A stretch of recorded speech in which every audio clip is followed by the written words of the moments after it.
अस्सलाम वालेकुम, hello and welcome to sports room. मैं हूं आपका मेजबान Nashibul Hasnain. What a disappointing game for Pakistan. बारिश से मुतासरा मैच में वेस्ट इंडीज ने 5 विकेटों से कामयाबी हासिल की और सीरीज 1-1 से बराबर कर दी। तीसरा और फाइनल वनडे जो है वो मंगल को खेला जाए। स्टूडियो में हमारे साथ मौजूद है स्पोर्ट्स कॉरेस्पॉन्डेंट शाहिद हाशमी साहब। शाहिद साहब अस्सलाम वालेकुम, welcome to the show. Shahid साहब, सुपरस्टार्स को खिलाएं, नहीं खिलाएं, मेन प्लेयर्स लाएं, नहीं लाएं, ये हर सीरीज में एक आध मैच तो हम सवाब समझ के हारते हैं। अब इस टीम में और हमारी टीम में जमीन आसमान का फर्क है। वो कहीं जीतते ही नहीं है, वो 10वें नंबर पे है, वो 9वें पे आ गए। इस वजह से हम 4थे नंबर पे थे, हम हार के 5वें पे आ गए। तो जाने वो जो उनकी प्लानिंग थी कि पाकिस्तान को वनडे खेलने में मजबूर करो ताकि हमारी रैंकिंग इंप्रूव हो, ये जानते हुए भी हमने ऐसा ही खेला।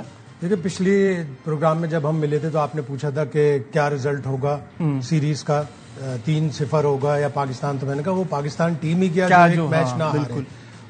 थोड़ा बारिश की वजह से प्रॉब्लम हुआ, थोड़ा आपकी 6 विकेटें 114 रन पर गिर गई थी, बैटिंग बुरी तरह नाकाम हुई। वेस्ट इंडीज ने टॉस बड़ा अच्छा जीता था, मॉइस्चर था पिच पे, थोड़े बारिश हुई भी थी, तो इस वजह से उनके बॉलर्स ने और उसका बड़ा भरपूर फायदा भी उठाया। जिस तरह सील्स ने साइम अयूब और बाबर आजम को एक ही ओवर में आउट किया, वहां से पाकिस्तान की टीम पुश बैक हो गई। फिर रिजवान की जो क्वालिटी है वो ये कि वो पहली 40-50 बॉल तो इतने सुकून से खेलते हैं, उधक उधक के बिल्कुल ऐसा कुछ लोग कहते हैं कि वो बेलचा मार रहे होते हैं, तो कुछ समझ में नहीं आता। 8वीं गेंद पे उन्होंने पहला रन लिया, 19वीं गेंद पे जाके उन्होंने दूसरा रन लिया। 38 गेंदों खेलकर 38वीं गेंद पर वो आउट हुए, 16 रन उन्होंने बनाए, जिसमें 27 डॉट बॉल्स हैं। 27 डॉट बॉल इज क्रिमिनल। लेकिन अगर आप उनका ओवरऑल रिकॉर्ड भी देखें अक्रॉस ऑल फॉर्मेट, सबसे पहले तो जो चीज अच्छी है वो हमें माननी भी चाहिए कि 40+ का एवरेज है across all format, this is very good. लेकिन आपका वनडे में 85-86 का strike rate is criminal these days. आप मैच बाहर से निकल जाता है हाथ से। 86 का स्ट्राइक रेट है, लेकिन वो जिस तरह आके शुरू में खेलते हैं ना, उस तरह ऐसा लगता है कि दुनिया की तेज तरीन बॉलिंग हो रही है, दुनिया की बेहतरीन बॉलिंग हो रही है। फिर वो जाके 50-60 रन जब बनाते हैं, उसके बाद फिर वो तेज खेलते हैं और वो एक इनिंग में ऐसा ले आते हैं। बार बार आप 50-60 पे नहीं पहुंचोगे, आप 16 रन पे भी आउट हो गए, आप 31-32 पे भी आउट हो गए। पिछली इनिंग्स में भी, पिछले जो मैच की थी, उन्होंने 69 बॉल्स में से 31 डॉट बॉल खेली थी। बाबर आजम ने 64 में से 42 यानी 65% डॉट बॉल खेली थी दोनों। वो आप ये देखें कि आपने 133 बॉल्स खेलकर दोनों ने मिलाकर 100 रन बनाए थे, और आप ऐसी जगह पे मैच को छोड़ के गए कि 76 गेंदों पे 101 रन चाहिए थे। वो तो डेब्यूटांट था हसन नवाज और हुसैन तलत, वो दूसरा भी डेब्यू से कम नहीं था। दोनों मैचों में उन दोनों ने अच्छी इनिंग्स खेली है, और रन बॉल से ज्यादा हसन तो 100+ के स्ट्राइक रेट से खेला है, हुसैन तलत रना बॉल के करीब खेल रहा है। अच्छा, ये तो आप इस वाले स्ट्राइक रेट से, बाबर का 87 का स्ट्राइक रेट है, रिजवान का 86 का स्ट्राइक रेट है, और इस वक्त हैरी ब्रूक का सबसे ज्यादा 2000 रन टेस्ट जिसने भी बनाए 87.5 टेस्ट में उसका स्ट्राइक रेट है। आप भी उस स्ट्राइक रेट से खेल रहे हैं जिससे पूरी दुनिया टेस्ट के स्ट्राइक रेट से। बिल्कुल सही बात है। अच्छा, दूसरी चीज मैं ये कह रहा हूं कि चले आप गेम पे जो आ रहे हैं ना, वो तो बात की बात है। पहले तो मेरा जो हमेशा सवाल रहता है कि आप तो वो हथियार ही नहीं यूज करते जो आपके आर्सेनल में है, जो कल आपने टीम बनाई है। इससे पहले वाले मैच में मेरा एक पॉइंट था जिसपे बहुत सारे लोगों के मैं कमेंट्स भी देख रहा था कि वो ये थे कि आप किसी हाल में खुश नहीं, जीत गए। मेरा सवाल ये है कि पाकिस्तान के लिए अगर सलमान अली आगा और साइम अयूब 10-10 ओवर करा रहे हैं तो इससे ज्यादा बदकिस्मती की बात कोई नहीं है। माइक हैसन वनडे में ट्रायल एंड एरर बेसिस पे चलेगा, उसके बाद टाइम है वर्ल्ड कप के लिए, अगर वो वर्ल्ड कप तक रहा। ऑल्दो के पाकिस्तान का जो भी कोच होता है वो अबूरी कोच होता है, वो इंटरिम कोच होता है, तो उसके बाद टाइम है, इसलिए वो ट्रायल एंड एरर बेसिस पे कर रहा है। कल सुफियान मुकीम को भी खिलाना चाहिए था, 100% खिलाना चाहिए। नवाज को इतना वो कॉन्फिडेंस कर रहा है, कल नवाज ने जो बैटिंग की है कमाल है। 24 गेंदों पे सिर्फ 5 रन, वो तो वो बॉलिंग करके उसने अपने 7 ओवर में बॉलिंग करके थोड़ी सी बॉलर नवाज को नहीं खिला सकते, या फिर आप ये कहें कि हाँ ये हमारा बॉलिंग ऑलराउंडर है, हम इसे 8-9 नंबर पे बैटिंग करा लेंगे। अभी तक उसने बिल्कुल भी बैटिंग में तो बिल्कुल समझ नहीं आ रही है बात। दूसरी, कल सुफियान हो सकता है। अब कल के चेंजेस से आपने टीम को और कमजोर कर दिया। आप 2 मेन बॉलर्स के साथ जा रहे हैं, इसका मतलब है आपने नवाज को खिलाया, हसन को खिलाया, अबरार को खिलाया। हसन ने तो चले शुरू में अच्छी बॉलिंग करा दी, फिर ऊपर से अब ये मेरे थॉट्स इधर उधर जा रहे हैं। पहले तो आप इसमें बताइए कि जो टीम खिलाई है वो कितनी गलत थी कि आपने बैलेंस खराब कर दिया। बता रहा हूं ना, वो ट्रायल एंड एरर पे बेसिस पे कर रहा है। उसकी स्ट्रेटेजी, जो बहुत से लोग कह रहे हैं कि हसन नवाज को 4थे नंबर पे क्यों नहीं भेज रहे, 3रे नंबर पे क्यों नहीं भेज रहे, तो हसन नवाज को वो यूज कर रहा है एज ए 20-20 प्लेयर। वो जब भी उसको हसन नवाज को यूज करेगा, ऐसे जब पिछले मैच में भी जब वो बैटिंग करने गया है तो 19.2 ओवर्स रहते थे। हसन नवाज ने बड़ी जबरदस्त बैटिंग की, बिल्कुल T20 के स्टाइल से उसने बैटिंग की। कल के मैच में भी अगर उसे 3 ओवर और मिल जाते हैं, जो बारिश की नजर हो गए, पहले आया था कि 40 ओवर साइड होगा, 37 पे जब फिनिश हो गया तो अगर उसे 3 ओवर मिल जाते तो पाकिस्तान को इजीली 200 तक ले जाता।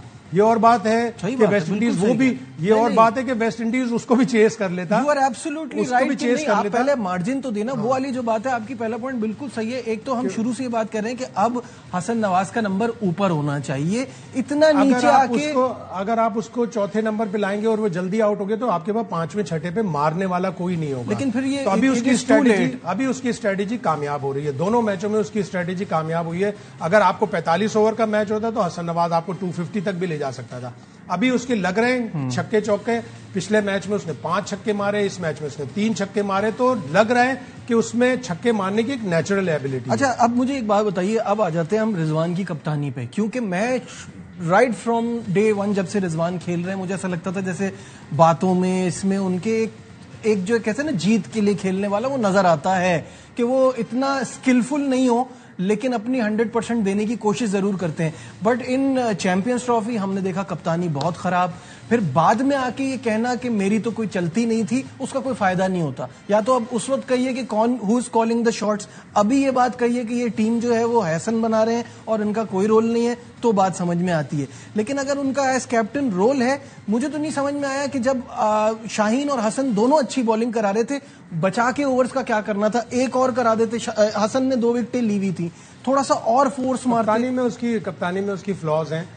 जब स्पिनर्स लेके आए वो उन्होंने यूज किया कि नहीं मैं सलमान को और साइम से ओवर्स करा लूंगा। 16 ओवर तक मैच पाकिस्तान के काबू में था, 64 पे 2 आउट थे। बिल्कुल आपको अगले ओवर में 21 ओवर में आपने स्कोर, ना सिर्फ स्कोर बचाना था बल्कि आपको विकेटें भी लेनी थी। वो आपको विकेटें नहीं मिली। 17वें ओवर में शाहीन के 17 रन बन गए।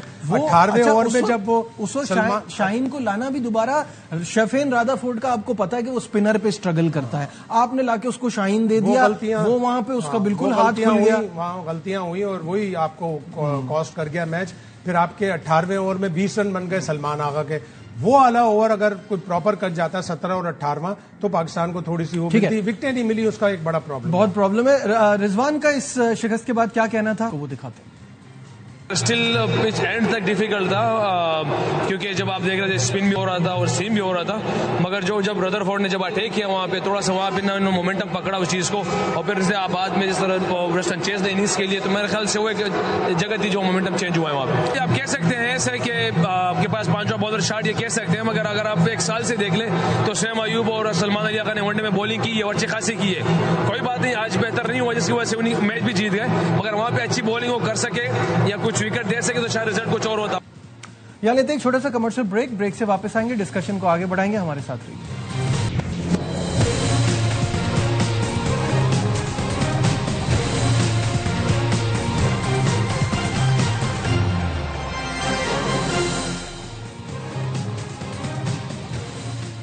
Glad to have you back once again to sports room. बात हो रही थी पाकिस्तान और वेस्टइंडीज के दूसरे वनडे इंटरनेशनल के हवाले से। वहां हमारी वैसे गलतियां और प्लानिंग, उस पर तो हमने बात की। शेफेन रादरफोर्ड ने जो 45 रन की इनिंग खेली, वो टीम को वापस गेम में लेकर आए।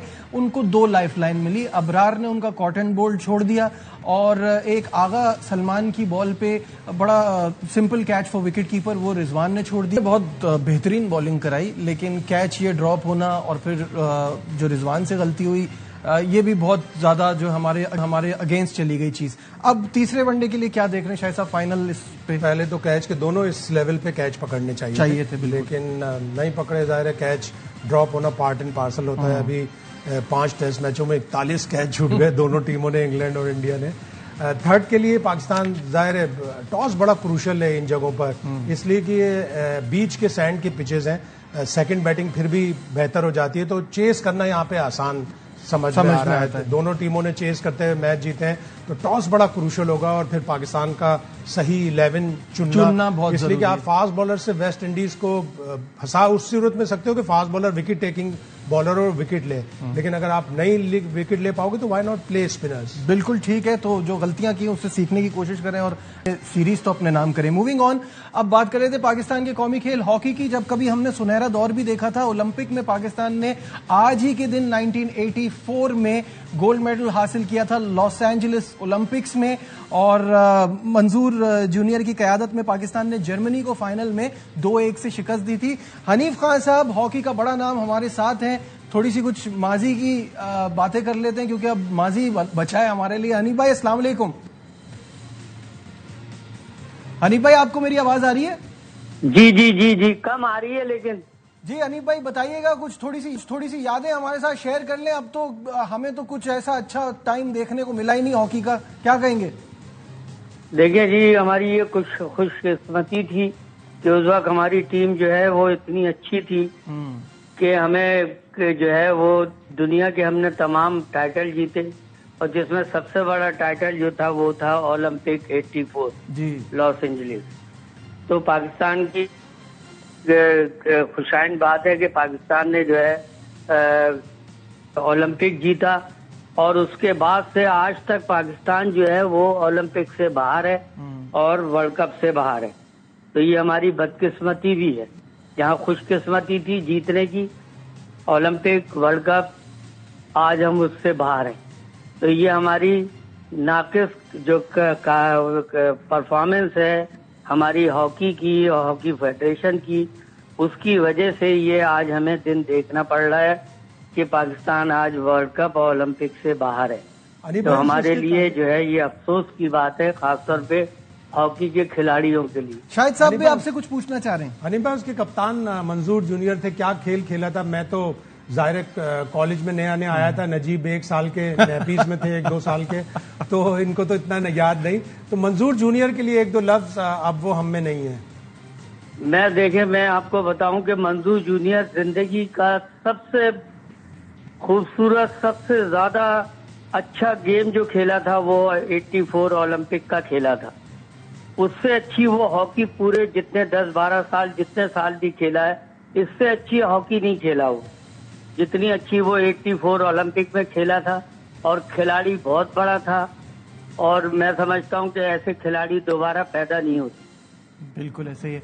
बहुत बहुत शुक्रिया हनीफ खान साहब, thank you so much for your services. अब शाहिद साहब यादों में ही रह गया, और आपने बिल्कुल सही कहा, मैं तो इतना छोटा था मुझे याद ही नहीं है। हाइलाइट्स में देखे और सुबह की क्वालिटी भी इतनी अच्छी नहीं, पिछले 3 ओलंपिक में क्वालिफाई नहीं कर रहे। बिल्कुल ऐसा ही है, इससे बड़ा और अलमिया हो नहीं सकता। लेकिन अगेन हमें अपने बच्चों को, आज की जो जनरेशन है, जेन एक्स, जेन वाई, जेन जेड, जेन अल्फा, जेन एक्स को तो शायद थोड़ा बहुत याद हो, जेन जेड और जेन वाई को इतना याद नहीं होगा, तो उनको बताना चाहिए कि हम कभी हॉकी में इस तरह से थे। ये इस तरह की डॉक्यूमेंट्रीज और इस तरह जिस तरह आज हमने याद किया, याद करके उन लोगों को बताना चाहिए। बहुत बहुत शुक्रिया शाहिद हाशमी साहब, हम उम्मीद करता हूँ प्रोग्राम आपका पसंद आया होगा। दीजिए अपने मेजबान नजीबुल हसनैन को इजाजत, अपना बहुत ख्याल रखिए, अल्लाह हाफिज।